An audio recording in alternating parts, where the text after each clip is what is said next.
corruption in boxing here. Just a quick recap on the tremendously busy boxing schedule we had this past Saturday. Frank Warren and Eddie Hearn going head to head on pay-per-views for the first time in the United Kingdom. You know, quite an unprecedented and sort of bitter rivalry between the two biggest promoters in the UK. And later on we had the PBC's inaugural card on Fox Sports, further to boxing's biggest deal in history, sort of multi-year $2 billion deal. Going to start off in the States, the co-main event and the main event. A lot of people voicing their anger and frustration on social media regarding the decisions, citing robbery and a hell of a lot of vitriol. I've had a good opportunity to review both fights in my normal sort of context, slowing the action down, slow motion, using Zoom technology, trying to differentiate between landed punches and those that have been blocked, etc. Both fights were extremely competitive. Both fights were razor close on the cards. There was at least 4 or 5 swing rounds in probably both fights. So I have no issue with Tony Harrison inflicting the first defeat on Jermell Charlo to become finally a world champion at 154 pounds. And similarly, Jermall Charlo outpointing the late replacement Matt Korobov. Now, Tony Harrison, a lot of misconceptions regarding Tony. People just assuming that he's some sort of a fighter with no heart, with no power, got no bark. A lot of people on YTBC really are devoid of any sort of real credible knowledge and are just neolithically incompetent in terms of scoring fights.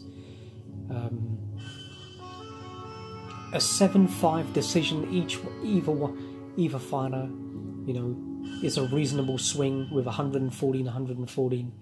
So if anybody had it 7 rounds to 5 in both fights, those are the correct parameters, and most pragmatic boxing analysts would sort of corroborate my sentiments. Korobov, an amateur standout, but he really doesn't really have the attributes to sustain a dominant performance over 12 rounds professionally, and that's probably why he hasn't become a fully fledged world champion. Didn't really live up to those expectations. He doesn't have an authoritative jab, and that's a fundamental limitation of him. His objective is to lure the prey in, so he tends to pour out with a jab. Just look at his motion. He's not going forward when he's jabbing, he's going backwards. So he's a counter puncher. Once he's lured his opponent in, then it's a straight left hand, either straight through the guard, a sneaky left hand. He does fight with some good velocity, or he'll fire a check right hook and then he'll spin off to his right, to the opponent's left, or in this case Charlo's left, just maintaining that lead foot advantage for the southpaw. But he doesn't sustain his offense. He is not a combination puncher, doesn't have any concussive punching power. He's a bit of a slapper, an arm puncher. Look at the motion. Does he really rotate from the hips or from the shoulder? Does he really drive the punch in? Twisting from the wrist to try and get his knuckles in and do damage? No, he doesn't. It's more of an accumulation, points accumulation. A little bit of an amateur sort of mentality. But he's aggressive, so definitely a better opponent than Willie Monroe, but didn't try and vary too much. Jermall Charlo did a much better job in the second half of the fight.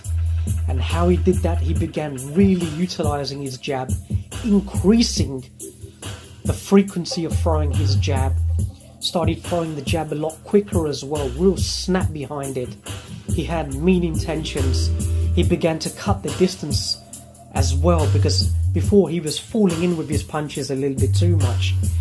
He tends to really, his stance just tends to widen a little bit too much, and he widens it just before throwing a punch, so he can be very telegraphed in his foot movements. But when he's not weighting that as much, not excessively feinting, but cuts the distance, you know, picks up his feet, come inside and starts rolling the punches, using better head movement and and throwing hooks, which what he was doing, surprising, you know, Korobov. You know, that was definitely, you know, better tactics.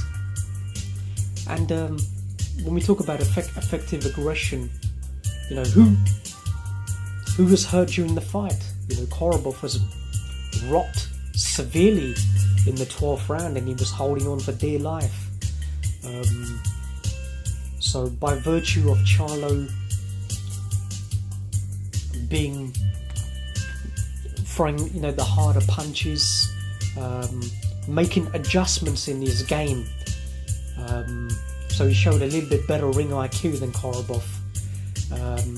And Korobov didn't land as many straight left hands during the second half of the fight.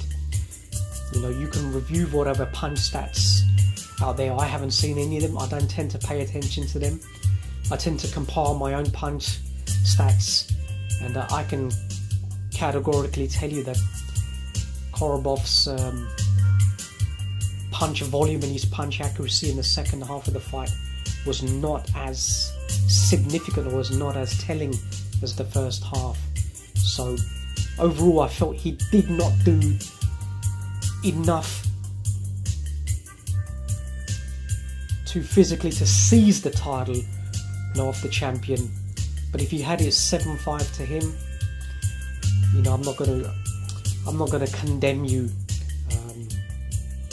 7-5, 114, 114, reasonable cards.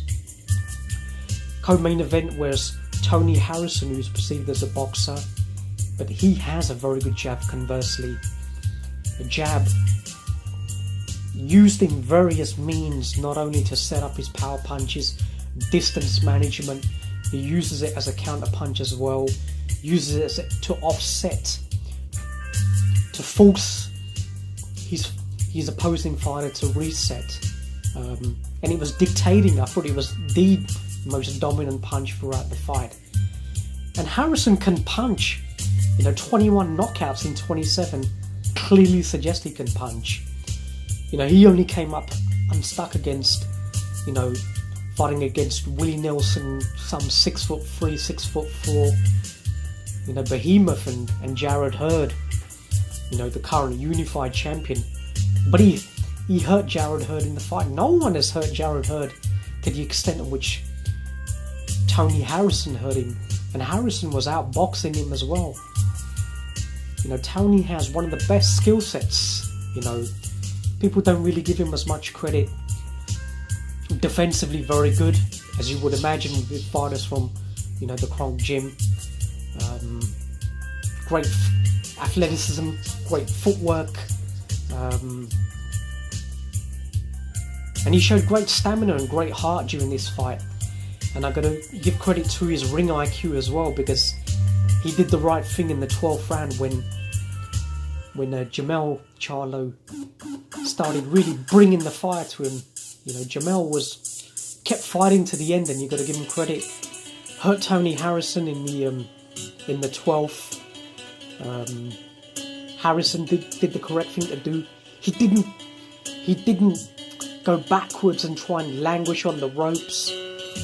So he would be on the end of, possibly on the end of straight punches and hooks. He did the correct thing to try and smother Jermell's work and apply a vice-like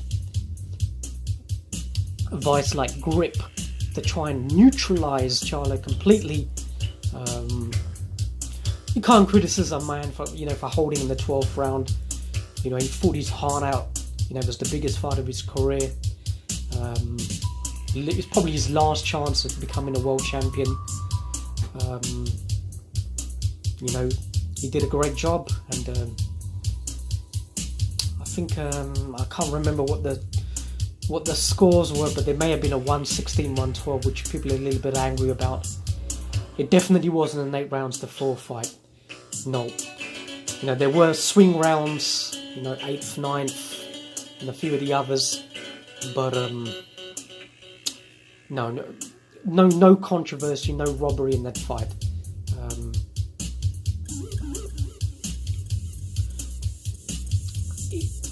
Ultimately, I felt Harrison, not only did he buzz Jermell a few times in the fight, but he showed better variation, he showed the better combination punching, he had the better jab, whereas Jermell, I felt he was a little bit predictable in his attacks at times, looking for a singular knockout punch, didn't try and vary the trajectory, the angles of his punches, or even the speed. He used some of those subtle variations to try and offset the timing of Tony Harrison's jab.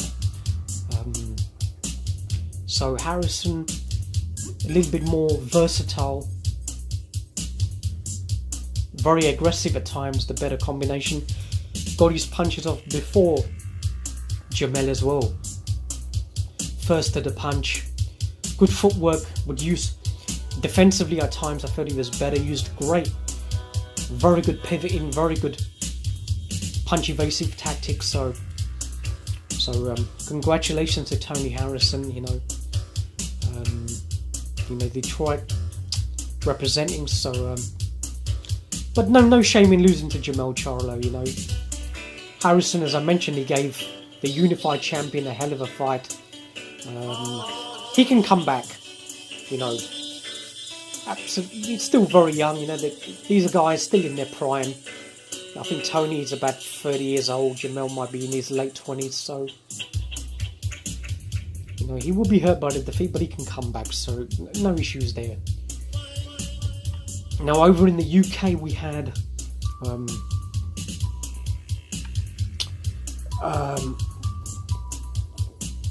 Flyweight Championship. I'm going to focus on 112 pounds. Christopher Rosales of Nicaragua, the WBC champion, stepping in the ring against, I think it was voluntary challenger Charlie Edwards from the UK, an Eddie Hearn fighter, and Charlie Edwards, outpointed, according to the judges, Christopher Rosales. Edwards fought a good fight, but I felt Christopher Rosales was the better fighter. So he's had a trifecta of bad decisions against the Brits. Cal Yafai first time. He was a little bit green then, so maybe Yafai. Okay, you can't argue too much with that one. But up against Andrew Selby, I didn't agree with that decision. I thought he was the better fighter in that. And in this fight, he landed the heavier punches. So I felt, Rosales was unfortunate to lose the title like that. At no time was he hurt. Charlie Edwards is a good boxer, but he's not a puncher. Didn't try and engage it too much. He was throwing single punches. He didn't really want to trade with a heavier puncher. So it was a very, very much a safety first calibrated performance. Throw the jab, try and land the jab first, try and land, the right hand first, and then step away, step out, break range. Don't allow Rosales to set his feet and tee off. Rosales, the bigger fighter, had the reach as well. Was landing the shots, landing the body shots as well. So a little bit pissed off at that decision. And the main event, Dillian Whyte, Dereck, Chisora, the rematch. The fight for me didn't live up to expectations. I don't think it surpassed the original fight, which, you know, had a tremendous amount of animosity going into the fight. It was a strange fight in the way because Chisora came in absolutely ripped, but he didn't have the same bobbing and weaving as he exemplified in the first fight, and he didn't land as many head punches as the first fight. He did the better body work, and what he did well compared to the first fight, he didn't languish on the ropes too much. He definitely showed a better endurance, and there was no surprise. David Hay had mentioned how he'd been training unbelievably for 11 weeks, sometimes 3-4 sessions a day, and you could just visually tell it by, you know, the shape he was in. And Dillian Whyte, very bizarre performance. You know, Dillian was very subdued. He didn't have the same punch count as the first fight, but in the first round he was sensational. You know, he picked his counters so well. I couldn't believe how sharp he was in the first round. He hurt Dereck Chisora with some, you know, right hands, you know, left hook. You know, Chisora was hurt, but he didn't go in for the kill. He said he wanted to take out Dereck later on. You know, heavyweight championship boxing, you don't really want to make that mistake. You know, look what Dereck did to Carlos Takam, you know, when he was losing the fight. So, you know, these guys can sleep you in one punch, as Dereck found out later on. But Dillian Whyte was not as reckless as what he showed in the first fight. Picked his punches better, you know, boxed a little bit, boxed more, but he was getting outworked. Dereck was walking him down. Physically, Dereck looked the stronger fighter, was able to push him back onto the ropes. But Dereck was accused of using his head a little bit excessively. But I disagree with that. Dereck Chisora has always been a pressure fighter. He doesn't use much variation, much angles to try and come in. He wants to fight inside the pocket. But he gets hit coming into the pocket, and he takes a lot of punches on the head. So his head is down, and he just sort of comes forward like a bull. I don't think there's any real malicious intent there. But the referee just seemed to combine all of his variations and then deduct a point. He didn't really take Dereck to one side and explicitly say, look, you're punching him low now, one more low punch and I'm going to deduct a point. I felt he just accumulated all of his violations and then deducted a point.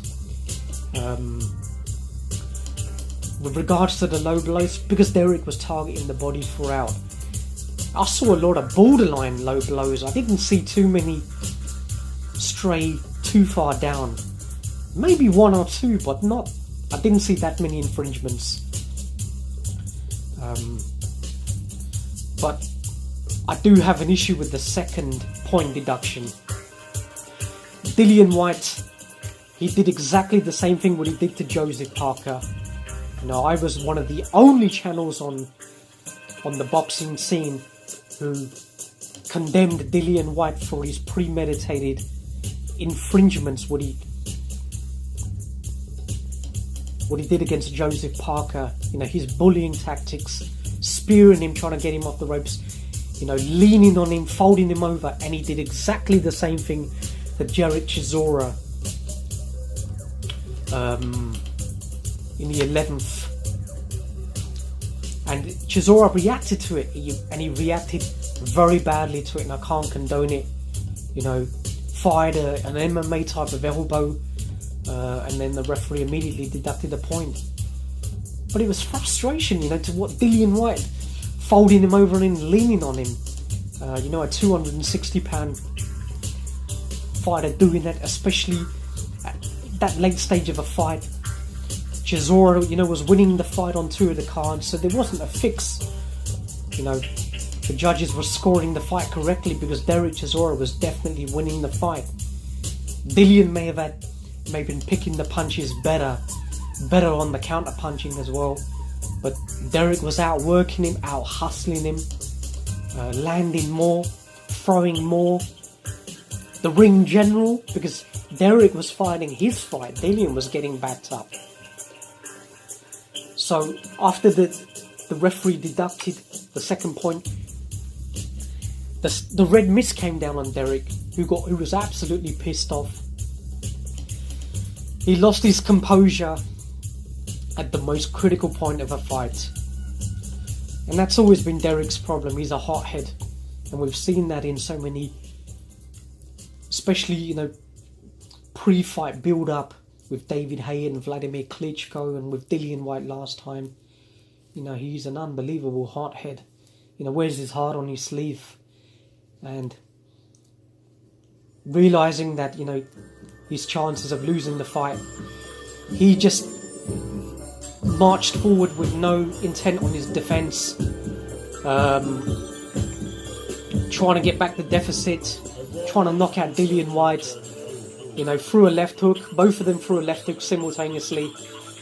It reminded me of when when Alberto Machado and Jermall Corrales fought for the 130-pound championship.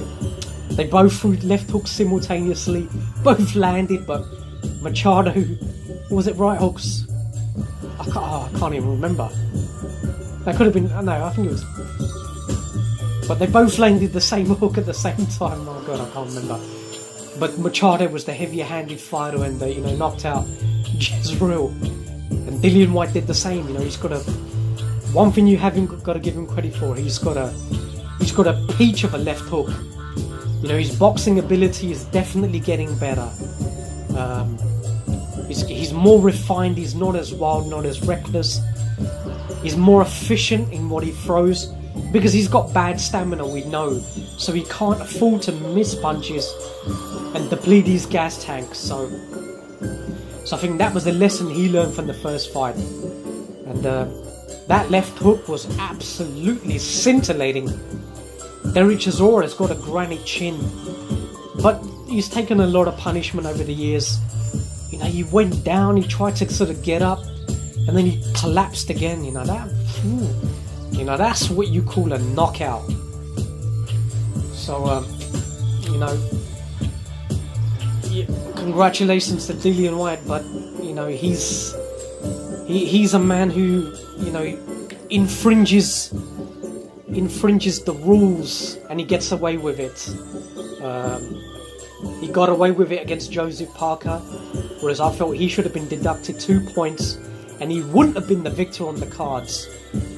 And the first knockdown he did against Parker was clearly a headbutt, and that was what was affecting Parker throughout the fight. So Parker got up from Dillian's patented left hook, whereas Chisora, unfortunately, his chin has cracked now. He took a bit of a beating from Tyson Fury in their second fight. Took a 12-round beating from Vitaly Klitschko in Germany as well. He got knocked out by David Haye as well. So it's accumulated punishment over a long career.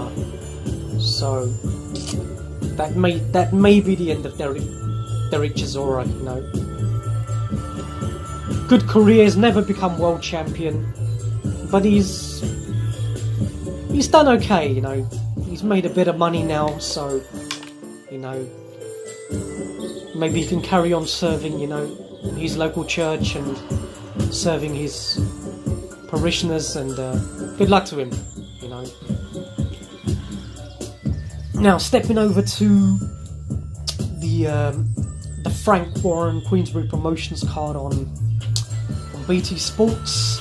This was their second pay-per-view. The main event, featherweight championship, Josh Warrington defending his title for the first time up against former featherweight champion and former super bantamweight champion Frampton from Northern Ireland. The fight was contested in Manchester. A lot of Irish fans travelling over from Northern Ireland to Manchester as well, so Carl Frampton fought in Manchester against Scott Quigg when he was for the WBA regular and the IBF belts. Carl Frampton won that fight. So, and Josh Warrington's from Leeds, which isn't too far from Manchester. So, but Josh Warrington has become a fighter who, the tougher the opposition, he fights better. He did that against Lee Selby when he won the IBF title back in Leeds. Ellen Road, a tremendous performance, and he did exactly the same thing to Carl Frampton. Not only used his youth, the lack of miles on the clock, but he used his aggression throughout. He really did jump on Carl Frampton as early as the first round, and he pretty much was hurting Frampton throughout the fight. Displayed far better boxing ability than what folks both in the UK and in the United States had given him credit for in the past. He's not just a brawler or a pressure fighter. It's very educated aggression. Josh and his father study their opponent with a great degree of sort of meticulous thought and construct very good game plans. With Lee Selby, it was all about the left hook. Lee had underestimated his foot speed, and Josh would navigate that distance far off the left hook and then break range, get out of trouble, sometimes come back with the right to the body, and he just didn't allow Carl Frampton to settle at all in the fight.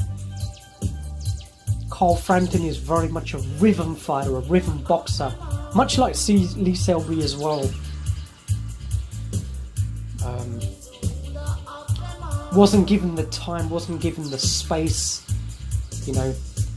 maybe more cuter in his counter punching as well.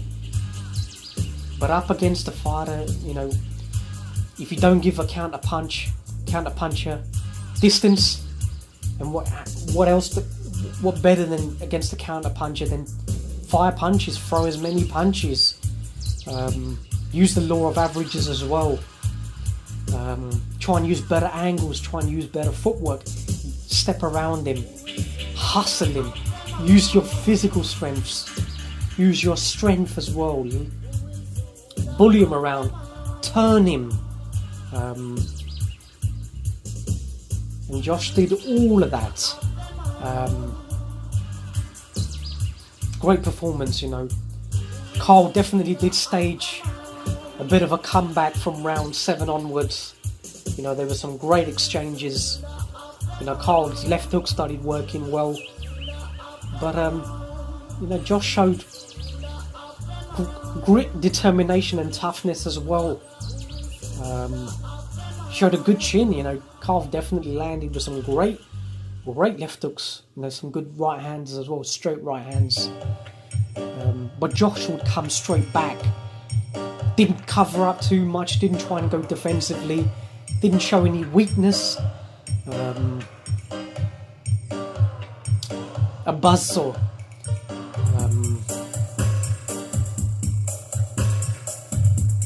So two fights back to back. Lee Selby, Carl Frampton. So Josh Warrington is really announcing himself on the world stage. He has beaten Kiko Martinez as well, so Amagasa, he's got hasn't got a bad CV, even though the Kiko Martinez fight was very, very close. I felt Kiko Martinez had beaten Josh, and that's why I was a little bit worried for him coming into this fight. I felt that Frampton may have been slightly sort of reborn under Jamie Moore, the better counter puncher, but Josh proved me wrong and proved everybody wrong. So yeah, great victory for Josh. overall, yeah, we had good cards. You know, definitely some controversy. Christopher Rosales, and I feel sorry for Dereck Chisora as well. You know, had he not been deducted the second point, you know, had he not reacted angrily to Dillian Whyte's, you know, infringement, kept his composure, Dereck probably would have won the fight and would have been the deserved champion. So I think Dillian Whyte, you know, got out of jail for the second straight fight. But you know, he can move on, and maybe he'll get the Joshua fight, maybe not. Even though in the post-fight, you know, Joshua came into the ring and clearly stipulated that his modus operandi, you know, his premier target is Deontay Wilder, and you know, Deontay Wilder has been his target, you know, for so long. It doesn't matter that he's not been calling him out all the time on it. You know, Eddie Hearn is the promoter. It's not really for Anthony Joshua to go on social media and all these ridiculous podcasts and repeatedly stipulate who he wants. That's not Joshua. He's a reserved character like that. That's Eddie Hearn's job to do. Joshua will nominate his target, and it's for Eddie Hearn to make the fight. Otherwise, why is Eddie Hearn his promoter? You know, AJ can be an independent operator, or there is no promoter in the world, no television broadcaster that wouldn't hire his services. He sold more seats than any other fighter. So let's hope, you know, that fight can, you know, finally materialize. But that's been my recap.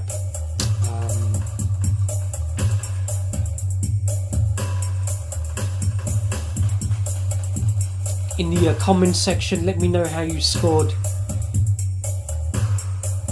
the PBC card on Fox Sports. No doubt everybody's got various opinions on the Charlos. But for me, there was no controversy. Nobody was exposed. We had 4 good fighters in both cards. Highly competitive fighters. Korobov, decent fighter. Charlo, decent. Jermell Charlo, decent. Tony Harrison, very decent fighter, very good fighter. You know, great level of skill he has, you know, very skillful fighter. So, you know, sometimes you get it, sometimes you don't. You know, when cats fight, somebody loses. You know, what makes a man is how you pick yourself up, how you rebound. You know, many great fighters have lost earlier. You know, many existing world champions. You know, Tevin Farmer was 4-3 after sort of 7 fights. You know, and look how he's come back, and look at the sort of fighter he is now. So, but we got too many box rec motherfuckers out there. As soon as they see a figure in the L column, they automatically assume this fighter is not, you know, is not good enough, has limitations. You know, these casual motherfuckers just judge everybody by the baseline for the casuals is Floyd Mayweather, which really is a sad indictment. But anyway, corruption in boxing. That's been my recap. Sayonara, folks.